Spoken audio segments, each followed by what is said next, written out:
Cyclonic storm जब भी बनते हैं बंगाल की खाड़ी या अरब सागर में देश के अंदरूनी इलाकों में लोगों की चिंताएं बढ़ जाती हैं। और इस समय जिस तरह से साइक्लोनिक स्टॉर्म गुलाब आगे बढ़ रहा है, तेलंगाना, कर्नाटक, महाराष्ट्र, गुजरात, राजस्थान, मध्य प्रदेश, ये वो राज्य होंगे जहां पर लोगों को आशंका होगी कि ये साइक्लोन किस तरफ आएगा और क्या हमारे राज्य में बारिश ज़्यादा होगी, तबाही मचाएगा। तो मैं आपको यहाँ पर थोड़ा-सा एक साफ पिक्चर देने की कोशिश कर रहा हूँ।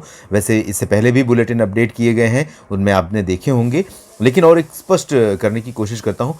आज शाम 5:30 बजे ये साइक्लोनिक स्टॉर्म आगे बढ़ते हुए, कमज़ोर होते हुए डिप्रेशन की इंटेंसिटी में आ गया और जहाँ पर ये सिस्टम इस समय है, इसके आसपास जो हवाएं चल रही हैं, वो तकरीबन 45 किलोमीटर प्रति घंटे के आसपास से हवाएं चल रही हैं। हैदराबाद, वारंगल, ये हैदराबाद तो इससे बहुत दूर है, लेकिन वारंगल और आसपास के इलाकों पर इसका प्रभाव देखने को मिल रहा है और कई इलाकों में बारिश दर्ज की जा रही है। ये इसकी लोकेशन है इस समय, और ये पश्चिमी दिशा में कंसिस्टेंटली आगे बढ़ रहा है, तेलंगाना को पार करते हुए, छत्तीसगढ़ को पार करते हुए तेलंगाना में पहुंचा है। तेलंगाना को पार करने के बाद ये जल्द ही और जो बाकी इलाके हैं उत्तरी आंतरिक कर्नाटक के, इन भागों से होते हुए ये सिस्टम आगे चला जाएगा महाराष्ट्र के कोंकण रीजन में, और इसी वजह से महाराष्ट्र के तमाम इलाकों में भारी बारिश का रेड अलर्ट जारी किया गया है और इन भागों में कई स्थानों पर महाराष्ट्र में ज़रूर वर्षा होगी। इसका ट्रैक इस तरह से रहने की संभावना है और एक आशंका, एक डर इस बात का भी है कि ये जब बे ऑफ बंगाल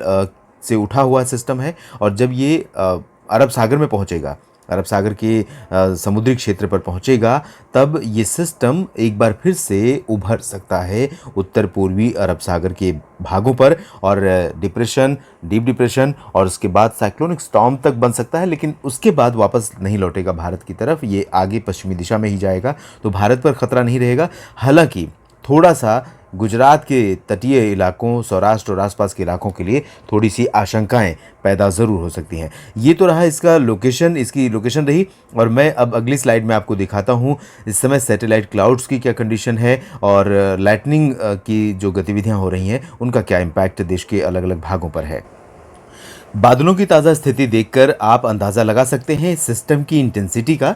डिप्रेशन होने के बावजूद ये लगभग 400-500 किलोमीटर के रेडियस को सीधे तौर पर इम्पैक्ट अपना छोड़ रहा है। बाकी जो इलाके हैं देश के, उन भागों पर भी इसका परोक्ष रूप से असर ज़रूर है। ये जो बादल आप देख रहे हैं, ये इसी के प्रभाव से इस तरह से यहाँ पहुँच रहे हैं। साथ ही साथ वेस्टर्न घाट पर भी जो बादल हैं, पश्चिमी हिस्सों पर, केरल, लक्षद्वीप, तमिलनाडु, इन भागों पर भी इसी का इम्पैक्ट है। आप देख सकते हैं रिदम, ये हवाओं की रिदम जो बनी हुई है इसी सिस्टम के प्रभाव से, लेकिन डायरेक्ट इम्पैक्ट जो है वो लगभग 500 किलोमीटर के रेडियस में ये डाल रहा है, इस तरह से 500 से 700 किलोमीटर के रेडियस में, और इसी तरह से ये आगे कंसिस्टेंटली बढ़ रहा है।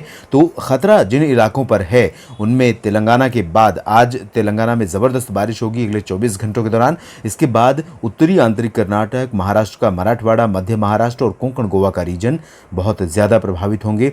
इन भागों में अगले 48 घंटों तक मूसलाधार वर्षा होगी। गुजरात के कई इलाकों पर, सौराष्ट्र में पहले से ही बारिश हो रही है और पूर्वी रीजन में भी अगले 24 से 48 घंटों या अगले 3-4 दिनों के दौरान मैं कह सकता हूँ गुजरात में ज़बरदस्त प्रदर्शन मानसून का रहेगा, मानसून के एंड होने से पहले, और यहाँ पर डेफिशिएंसी कवर अप कर जाएगी और ये सिस्टम आगे निकलने के बाद यहाँ जब उभरेगा, वापस इंटेंसीफाई होगा अरब सागर के इन भागों पर, यहाँ पर ये जो रीजन रहेगा यहाँ पर तकरीबन इसके डिप्रेशन बनने की संभावना रहेगी। और जब ये डिप्रेशन बनेगा तो गुजरात पर इसका इम्पैक्ट एक बार फिर से ज़रूर बढ़ सकता है, गुजरात पर और महाराष्ट्र के तटीय भागों पर। तो महाराष्ट्र के तटीय क्षेत्रों पर इस तरह से इम्पैक्ट ये डाल सकता है महाराष्ट्र को पार करने के बावजूद। मुख्यतः अगर देखें तो ये सिस्टम उत्तरी आंध्र प्रदेश और ओडिशा के दक्षिणी भागों से अंदर प्रवेश करने के बाद से दक्षिणी प्रायद्वीपीय भारत के कई इलाकों को और मध्य भारत के अधिकांश भागों को बारिश दे रहा है, और आने वाले 4-5 दिनों तक ये सिस्टम मध्य भारत के क्षेत्रों को और दक्षिणी प्रायद्वीपीय भारत के पश्चिमी घाट को प्रभावित करता रहेगा। इस बुलेटिन में इतना ही।